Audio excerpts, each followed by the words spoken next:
السلام علیکم ورحمۃ اللہ وبرکاتہ۔ معزز سامعین و ناظرین، آج ہم بھنڈی کے بارے میں گفتگو کرتے ہیں کہ بھنڈی گرمیوں کا سیزن جیسے ہی آتا ہے تو بھنڈی بازار میں ہمیں نظر آتی ہے۔ یہ مشہور سبزیوں میں سے ایک سبزی ہے اور یہ ہمارے جسم کے لیے بہت مفید ہے۔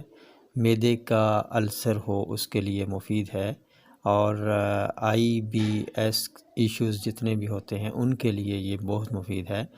دل کی صحت کے لیے یہ بہت مفید ہے، دل کی صحت کو بڑھاتی ہے، اور اسی طرح جلد کے لیے بھی یہ بہت مفید ثابت ہوتی ہے، اور بلڈ شوگر کو ریگولیٹ کرتی ہے اور وزن بھی کم کرتی ہے۔ اس کے اندر امائنو ایسڈ ہوتا ہے، یہ کافی مقدار میں پایا جاتا ہے، تو پریگننسی میں بھی اس کو استعمال کیا جا سکتا ہے، اور خون کی کمی کو دور کرنے کے لیے بھی اس کو استعمال کیا جاتا ہے۔ اور وٹامن A اس کے اندر کافی مقدار میں موجود ہوتا ہے، اس کے ساتھ ساتھ وٹامن C بھی ہوتا ہے، اور فائبر سے تو یہ بھرپور ہوتی ہے، اس لیے یہ قبض نہیں ہونے دیتی اور جسم کی حرارت کو ریگولیٹ کرتی ہے۔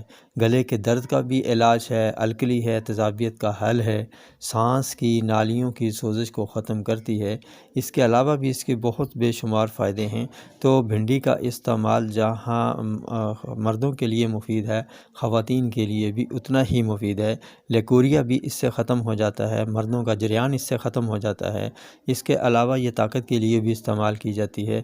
بھنڈی کا استعمال گرمیوں کے موسم میں زیادہ استعمال کرنا یہ بہت مفید ثابت ہوتا ہے، خاص طور پر دل کے لیے، کیونکہ اس کے اندر ایسے اجزاء پائے جاتے ہیں جو دل کی صحت کے لیے بہت مفید ثابت ہوتے ہیں۔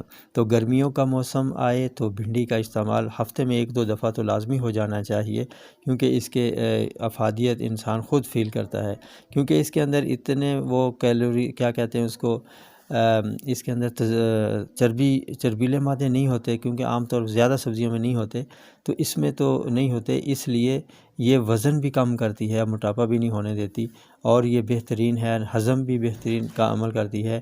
ہاں، ایک چیز کا خیال رکھا جائے، جن لوگوں کا معدہ ٹھنڈا ہے وہ استعمال بالکل نہیں کر سکتے، اگر کریں گے تو ان کو وہ نفخ پیدا کرے گی، گیس پیدا کرے گی، اور جلدی ہضم بھی نہیں ہوگی، تو اس کے لیے حرارت کی ضرورت ہے۔ اگر کوئی پیشنٹ ایسا ہے یا بلغمی مزاج کا مریض ہے، اگر وہ یہ استعمال کر لیتا ہے تو پھر اس کو چاہیے کہ تھوڑی سی ایکسرسائز کر لے، یا اس کے ساتھ کوئی اجوین اور لونگ دار چینی کا کعوہ استعمال کر لے، تو یہ ہضم کا عمل کے اندر اس کو ممدد ثابت ہوگی، معاون ثابت ہوگا یہ کعوہ۔